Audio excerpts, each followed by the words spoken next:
안녕하세요. 코알라예요. 소름 돋는다. 제가 안 괜찮아요. 이렇게 읽고 있다는 게 안 괜찮아요. 반려동물 커뮤니티를 굉장히 자주 돌아다니는데 거기 있는 분들 소원이 자기가 키우는 반려동물이 딱 한마디만 할 수 있었으면 좋겠다고 생각을 많이 해요. 나 아파.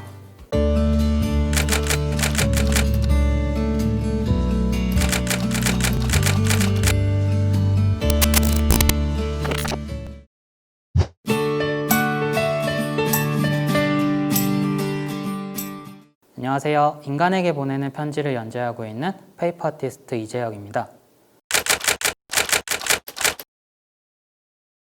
페이퍼 아트에 대해서 먼저 설명을 드릴게요. 페이퍼 아트 하면 쉽게 생각하시면 돼요. 종이로 만든 모든 예술 영역을 페이퍼 아트라고 하는데요. 보통 이제 평면이랑 입체 두 가지 작업으로 나눌 수가 있어요. 저 같은 경우는 평면이랑 입체 작업 두 가지 모두 하고 있는데 이렇게 종이를 쌓아서 만드는 평면 작업들을 이제 보통 페이퍼 레이어드 아트라고 하고요.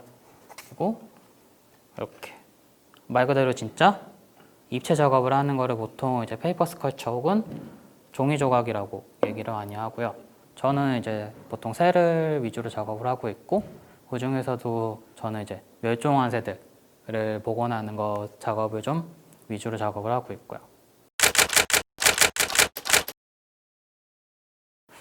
사실 제가 동물을 워낙 좋아하다 보니까 동물을 보호한다거나 이제 환경에 대한 문제의식을 갖는다는 건 사실 되게 자연스러운 일이긴 했어요. 개인적으로 작업을 할 때 작품에 이제 어떤 의미를 담아서 사람들에게 알려줄지에 대해서 굉장히 고민을 많이 하게 되었고요. 저는 지금 고양이 2마리를 키우고 있어요. 그러다 보니까 반려동물 커뮤니티를 굉장히 자주 돌아다니는데 거기 있는 분들 소원이 자기가 키우는 반려동물이 딱 한마디만 할 수 있었으면 좋겠다고 생각을 많이 해요. 그게 뭐냐면 나 아파. 그러니까 자기 강아지나 고양이들이 자기 상태를 얘기할 수 있는 거 그냥 그거 딱 하나만 바라시더라고요. 그러니까 동물들은 말을 못 하잖아요. 그러다 보니까 지금 자기가 처한 위험이라든지 자기가 뭐 상태가 안 좋다거나 그런 걸 말을 할 수가 없는 거예요. 그러다 보니까 동물들이 말을 할 수 있게 돼서 인간한테 편지를 보낸다면 과연 어떤 느낌일까를 생각을 하게 되었고 이제 그런 와중에 이제 탄생하게 된 게 인간에게 보내는 편지입니다.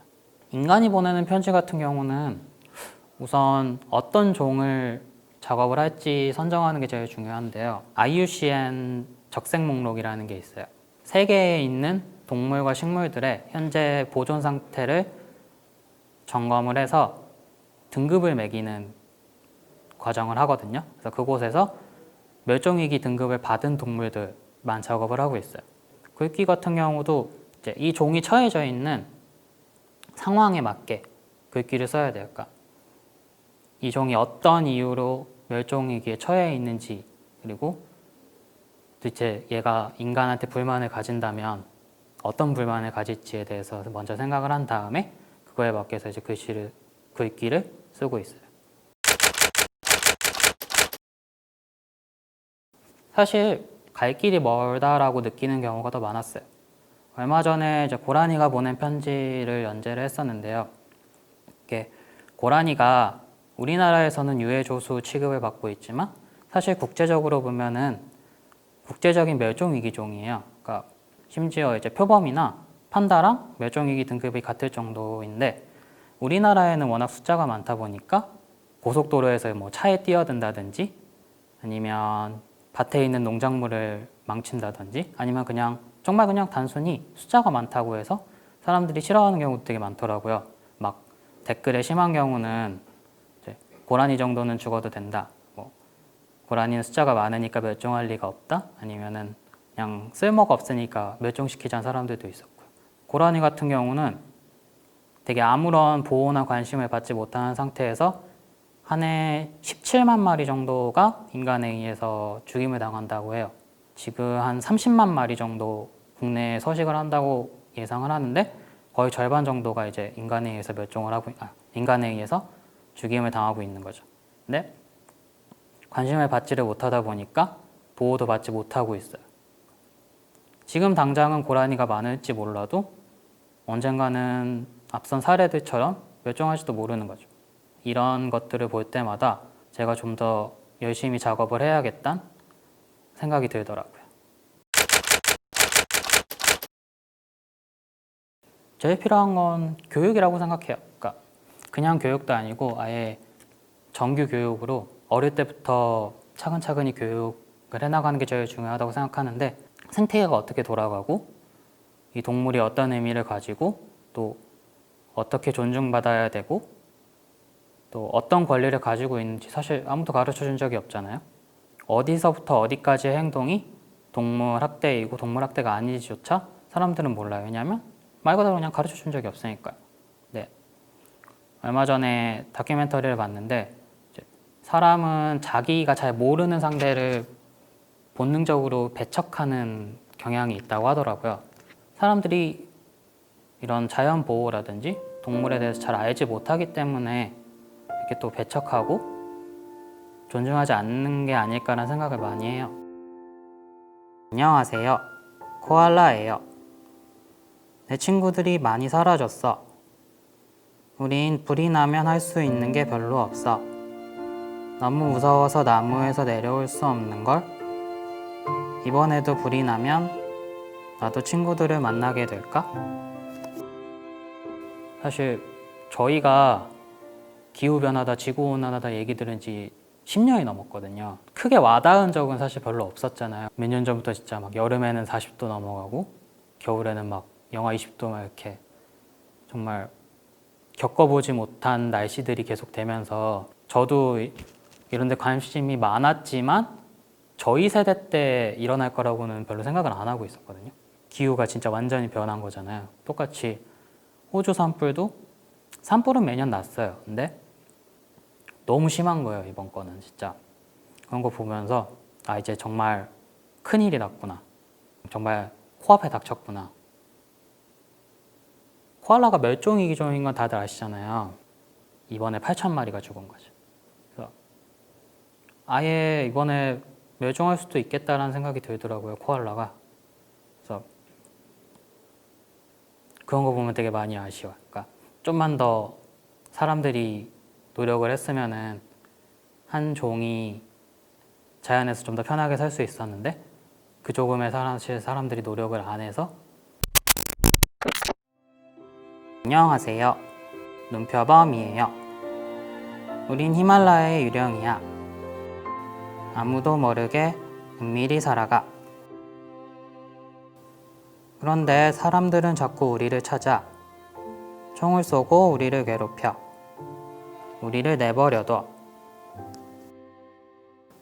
히말라야의 수목이 변화하고 고산지대가 축소됨에 따라서 눈표범은 서식지의 30%를 잃을 위험에 처해 있다고 해요.